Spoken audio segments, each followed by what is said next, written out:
Haleluya, Shalom, salam jumpa kembali dengan saya Willy Marpau di YouTube channel saya. Dan hari ini saya mau bahas mengenai perbedaan antara sayang dengan nafsu.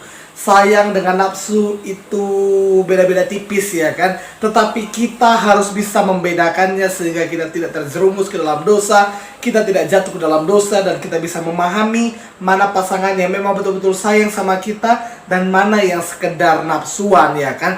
Karena sayang dengan nafsu itu kelihatannya dekat ya kan, mirip ya kan, padahal beda ya kan. Karena saya pelajari dan saya dapatkan dari Alkitab ada satu kisah mengenai Amnon dan Tamar, di mana Amnon dan Tamar ini adalah sama-sama anak Raja Daud, tetapi dari istri yang berbeda. Dan kita baca dulu firman Tuhan dari 2 Samuel pasal 13 ayat 1 sampai 22. 2 Samuel 13 ayat 1 sampai yang ke-22. Amnon dan Tamar itu judulnya. Sesudah itu terjadilah yang berikut. Absalom bin Daud mempunyai seorang adik perempuan yang cantik, namanya Tamar. Dan Amnon bin Daud jatuh cinta kepadanya. Nah, tadi saya sudah jelaskan bahwa Absalom itu adalah anaknya Daud. Absalom mempunyai adik perempuan namanya Tamar. Dan Amnon itu adalah juga anak Raja Daud dari istri yang berbeda. Kemudian, hati Amnon sangat tergoda sehingga ia jatuh sakit karena Tamar saudaranya itu.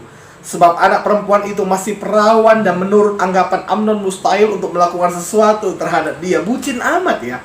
Betul-betul bucin ya. Sampai sakit dia karena jatuh cinta sama saudaranya sendiri ya kan, saudara kandung ya, karena satu ayah itu. Hati Amnon sangat tergoda sehingga ia jatuh sakit terhadap karena cintanya itu kepada Tamar, ia sampai sakit. Kan bucin kali namanya itu ya kan. Nah, tapi di sini dikatakan bahwa tidak mungkin. Artinya apa? Karena mereka itu bersaudara. Ya, karena pada saat ini hukum yang namanya satu ayah dan satu ibu itu tidak boleh lagi, ya kan? Sebagai contoh, abang beradik atau kakak beradik tidak bisa lagi yang namanya mendapatkan hubungan, menjalin hubungan, ya, tidak bisa lagi menikah. Tetapi karena saking cintanya dia sampai sakit, ya kan? Oke, kita lanjut. Kemudian Amnon mempunyai seorang sahabat bernama Yonadab, anak Simea kakak Daud. Yonadab itu seorang yang sangat cerdik. Banyak orang cerdik tetapi karakternya bobrok. Mengapa saya katakan demikian? Karena katanya kepada Amnon, "Hai anak raja, mengapa engkau demikian merana setiap pagi? Tidakkah lebih baik engkau memberitahukannya kepadaku?" Kata Amnon kepadanya, "Aku cinta kepada Tamar, adik perempuan Absalom, saudaraku itu." Lalu berkatalah Yonadab kepadanya, "Berbaringlah di tempat tidurmu dan berbuat pura-pura sakit. Apabila ayahmu datang menengok engkau, maka haruslah engkau berkata kepadanya, 'Izinkanlah adikku Tamar datang memberi aku makan.' Apabila ia menyediakan makanan di depan mataku, sehingga aku dapat melihatnya, maka aku akan memakannya dari tangannya." Nah, lihat baik-baik. Banyak orang cerdik, banyak orang yang katanya pintar, tetapi otaknya kotor. Hatinya jahat. Jangan kita demikian, amin. Selanjutnya, sesudah itu berbaringlah Amnon dan berbuat pura-pura sakit. Ketika raja datang menengok dia, berkatalah Amnon kepada raja, "Izinkanlah adikku Tamar datang membuat barang 2 kue di depan mataku, supaya aku memakannya dari tangannya." Lalu Daud menyuruh orang kepada Tamar ke rumahnya dengan pesan, "Pergilah ke rumah Amnon kakakmu dan sediakanlah makanan baginya." Maka Tamar pergi ke rumah Amnon kakaknya yang sedang berbaring-baring. Lalu anak perempuan itu mengambil adonan, meremasnya dan membuat kue di depan matanya, kemudian dibakarnya kue itu. Sesudah itu gadis itu mengambil kuali dan mengeluarkan isinya di depan Amnon, tetapi ia tidak mau makan. Berkatalah Amnon, "Suruhlah setiap orang keluar meninggalkan aku." Lalu keluar setiap orang meninggalkan dia. Lalu berkatalah Amnon kepada Tamar, "Bawalah makanan itu ke dalam kamar, supaya aku memakannya dari tanganmu." Tamar mengambil kue yang disediakannya itu, lalu membawanya kepada Amnon kakaknya ke dalam kamar. Modus, ya kan? Ini namanya modus, modal dusta. Itu sebabnya hari ini setelah menonton video ini, mari kita bisa bedakan mana yang modus dan mana yang tulus. Oke, lanjut. Ketika gadis itu menghidangkannya kepadanya supaya ia makan, dipegangnya lah gadis itu dan berkata kepadanya, "Marilah tidur dengan aku, adikku." Tetapi gadis itu berkata kepadanya, "Tidak kakakku, jangan perkosa aku, sebab orang tidak berlaku seperti itu di Israel. Janganlah berbuat noda seperti itu. Dan aku, kemanakah aku bawa kecemaranku? Dan engkau akan dianggap sebagai orang yang bebal di Israel. Oleh sebab itu berbicara dengan raja, sebab ia tidak akan menolak memberikan aku kepadamu. Tetapi Amnon tidak mau mendengarkan perkataannya, dan sebab ia lebih kuat daripadanya, diperkosanya lah dia, lalu tidur dengan dia. Kemudian lihat baik-baik di ayat 14 tadi, Amnon memperkosa Tamar. Tamar saudara nggak mau, tapi karena Amnon begitu cintanya, begitu nafsunya, sehingga ia mengeluarkan segala teknik. Karena dia jumpa sama Yonadab tadi, dia keluarkan semua jurus modusnya, ya kan, sehingga ia bisa mendapatkan Tamar. Ingat baik-baik, jangan mau sama laki-laki yang modus, jangan mau sama wanita yang modus, ya kan. Carilah pasangan yang memang tulus mencintaimu, dan bukan hanya tulus tetapi bisa menjaga untuk hidup kudus. Oke? Nah, karena tulus tanpa kekudusan juga tidak ada gunanya. Karena kekudusan itu adalah harga mati saat kita berpacaran, saat kita menikah. Karena seks itu hanya diperizinkan di dalam pernikahan. Saya selalu katakan, seks di dalam pernikahan itu adalah berkat Tuhan. Tetapi seks di luar pernikahan itu adalah alat setan yang akan menghancurkan kehidupan kita. Kita lanjut. Kemudian timbullah kebencian yang sangat besar pada Amnon terhadap gadis itu. Lihat baik-baik ayat 15 ini. Ayat 14, Amnon memperkosa Tamar, melakukan hubungan seks dengan Tamar. Ayat 15, kemudian timbullah kebencian yang sangat besar pada Amnon terhadap gadis itu. Saudara bisa bayangkan gak? Dia baru aja tidur dengan adiknya, baru saja memperkosa adiknya, karena cintanya, bahkan sampai sakit tadi. Kemudian dia benci. Itulah yang namanya getaran-getaran itu. Terus sebabnya jangan karena getaran cinta sedikit lalu melakukan hubungan seks, habis itu dia bisa benci samamu. Nafsu bukan berarti dia itu sayang samamu. Nafsu itu bukan berarti dia cinta samamu. Karena nafsu pada ujungnya menimbulkan kebencian. Itu sebabnya jangan sampai engkau termakan oleh nafsu laki-laki. Jangan sampai engkau termakan oleh nafsu perempuan. Kenapa saya katakan perempuan juga bisa nafsu yang lebih tinggi? Ya, karena kadang bukan laki-laki saja yang memulai, tapi perempuan juga bisa memulai. Itu sebabnya dua-dua harus bisa menahan diri. Dua-dua harus bisa menahan tuh hidup kudus. Nah, selanjutnya ayat 15 tadi. Kemudian timbullah kebencian yang sangat besar pada Amnon terhadap gadis itu. Bahkan lebih besar benci yang dirasai kepada gadis itu daripada cinta yang dirasai sebelumnya. Lalu Amnon berkata kepadanya, bangunlah, nyala. Kan gila. Kan gila kan? Lebih besar kebenciannya daripada cintanya. Itu sebenarnya, itu makanya nafsu itu bukan berarti sayang. Engkau melakukan hubungan seks dengan pacarmu itu bukan sayang. Jadi jelas ya sampai sini ya. Dari Alkitab aja kita bisa lihat mana perbedaan nafsu dengan sayang. Mana yang betul-betul nafsu dan mana yang betul-betul tulus. Oke? Selanjutnya. Lalu berkatalah gadis itu kepadanya, tidak kakakku, sebab menyuruh aku pergi adalah lebih jahat daripada apa yang telah kau lakukan kepadaku tadi. Tapi Amnon tidak mau mendengarkan dia. Dipanggilnya orang muda yang melayani dia. Katanya, suruh perempuan ini pergi daripadaku dan kuncilah pintu di belakangnya. Gadis itu memakai baju kurung yang maha indah, sebab demikianlah putri-putri raja yang masih perawan berpakaian baju kurung panjang. Kemudian pelayan itu menyuruh dia keluar lalu mengunci pintu di belakangnya. Jahat betul ya. Lalu Tamar menaruh abu di atas kepalanya, mengoyakkan baju kurung yang maha indah yang dipakainya, meletakkan tangannya di atas kepalanya. Pergilah ia sambil meratap dengan nyaring. Bertanyalah Absalom kakaknya kepadanya, apakah Amnon kakakmu itu bersetubuh dengan kau? Maka sekarang adikku, diamlah saja, bukankah ia kakakmu? Janganlah begitu mengingkari perkara itu. Lalu Tamar tinggal di rumah Absalom, kakaknya itu seorang diri. Ketika segala perkara itu didengar Raja Daud, sangat marahlah ia. Dan Absalom tidak berkata-kata dengan Amnon, baik tentang yang jahat maupun tentang yang baik. Tapi Absalom membenci Amnon, sebab ia telah memperkosa Tamar adiknya. Nah, dari sini kita bisa belajar mana yang sayang dan mana yang tulus, dan mana yang nafsu, ya kan? Nah, mungkin gini, pada awalnya kalau kita masa pacaran, ya, yang namanya bahasa cinta, salah satu bahasa cinta itu adalah sentuhan fisik, ya. Kita nggak usah munafik, ya. Tidak ada orang pacaran, ya, yang mungkin nggak pernah bersentuhan. Saya nggak tahu ya, tapi rata-rata sepertinya itu. Bersentuhan itu misalnya ya pegangan tangan seperti salaman, itu kan sentuhan fisik, iya kan? Ditambah lagi dengan pelukan, gandengan, ya kan, rangkulan. Ada orang yang menganggap itu langsung nafsu, ada orang menganggap itu langsung najis, dan itu memang bisa nafsu. Itu memang bisa nafsu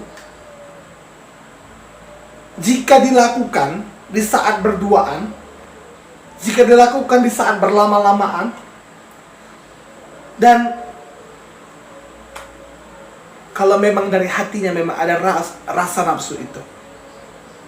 Kita nggak bisa tahu bagaimana dia, apakah dia memang nafsu atau tidak. Tapi kita bisa lihat dari gerak-geriknya. Itu sebabnya, bagaimana kalau misalnya sentuhan. Sentuhan itu adalah salah satu dari 5 bahasa cinta. Sentuhan fisik, saya sudah bahas batasan dalam pacaran Kristen. Semuanya ada di Instagram saya dan ada di Facebook saya.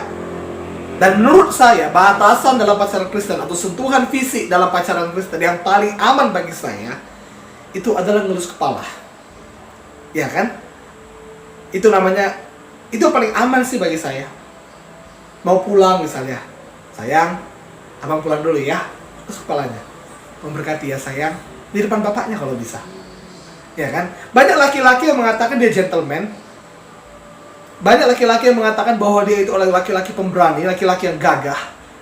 Tetapi gak berani yang begituan di depan bapak ceweknya. Tapi coba lagi berdua,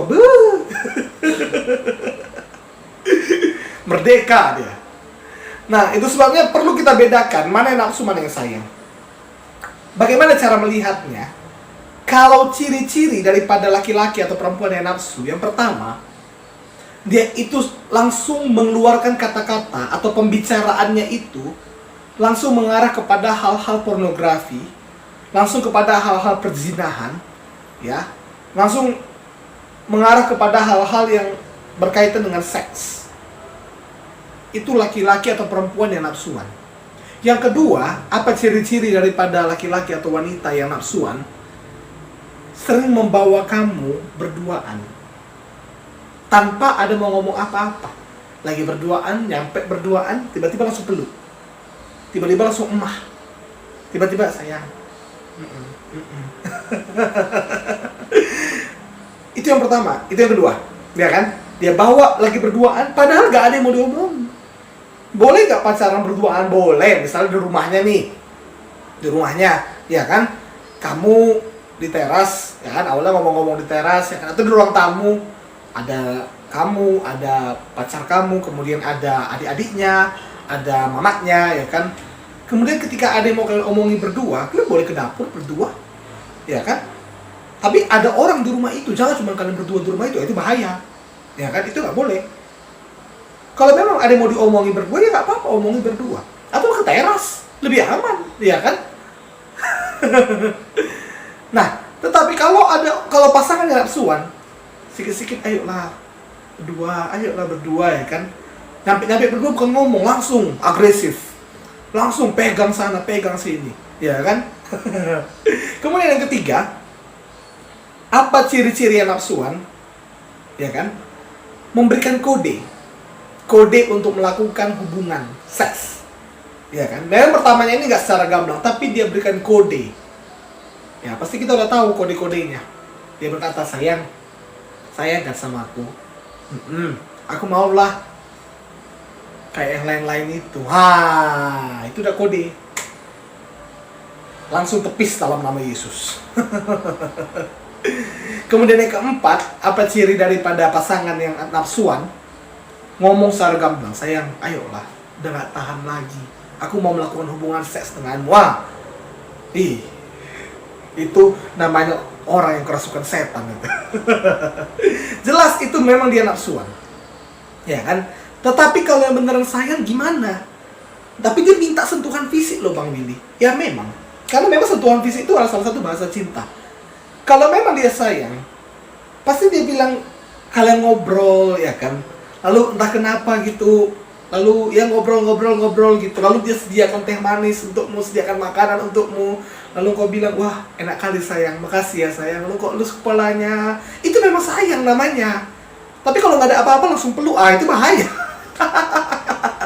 Atau misalnya kalau kalian bahagia nih, ya kan, ceweknya ulang tahun, ya kan, cowoknya ngasih sesuatu sama ceweknya gitu, ya kan. Kemudian cewek itu senang banget, ya kan, makasih ya sayang, lalu dipeluknya gitu. Itu kan bahasa cinta, ya kan, itu kan pengungkapan cinta.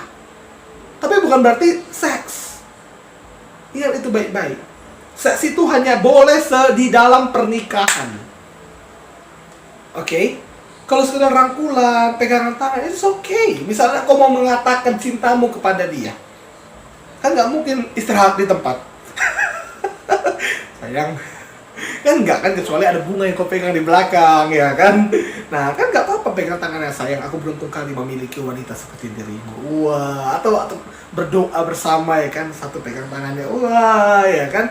Itu baru namanya bahasa cinta. Memang sayang, tapi yang namanya sayang ini ada catatan yang saya buat. Kalau misalnya pasanganmu mulai nggak nyaman atau pasanganmu nolak, nggaklah sayang katanya. Misalnya kau mau pulang, ya kan, kau mau pulang, lalu kau senang kali, kau mau peluk dia gitu. Tapi dia bilang nggak sayang. Nah, di situ kau langsung udah, ya udah nggak apa-apa sayang gitu. Tapi kalau misalnya kau maksa, tolong aku lah, please. Ah, itu udah nafsuan namanya, ya kan. Ketika pasangan sudah tidak nyaman, engkau mengerti. Ketika misalnya kalian pegangan tangan saat mengungkapkan kata-kata cinta, lalu pasanganmu mulai gak nyaman, pasanganmu nolak, lalu kau ya udah nggak apa-apa gitu. Itu namanya memang bahasa cinta, itu namanya memang betul-betul sayang. Tapi kalau memaksa seperti Amnon dan Tamar tadi, ya Amnon yang memperkosa Tamar, itu jelas itu adalah nafsu. Dan nafsu itu bukan cinta. Nafsu itu bisa berujung kepada kebencian, bahkan kebenciannya lebih besar daripada cinta sebelumnya. Sebabnya hari ini perlu kita pahami mana yang sayang, mana yang nafsu, mana yang tulus, mana yang modus. Ini yang bisa saya sampaikan.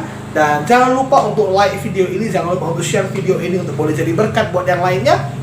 Dan bagi teman-teman yang baru bergabung, selamat datang, selamat bergabung di YouTube channel Billy Marpaung. Jangan lupa untuk tekan tombol subscribe-nya dan juga tekan tanda loncengnya sehingga setiap ada video terbaru teman-teman tidak ketinggalan dari video dari saya. Sampai jumpa di video berikutnya. Tuhan Yesus memberkati.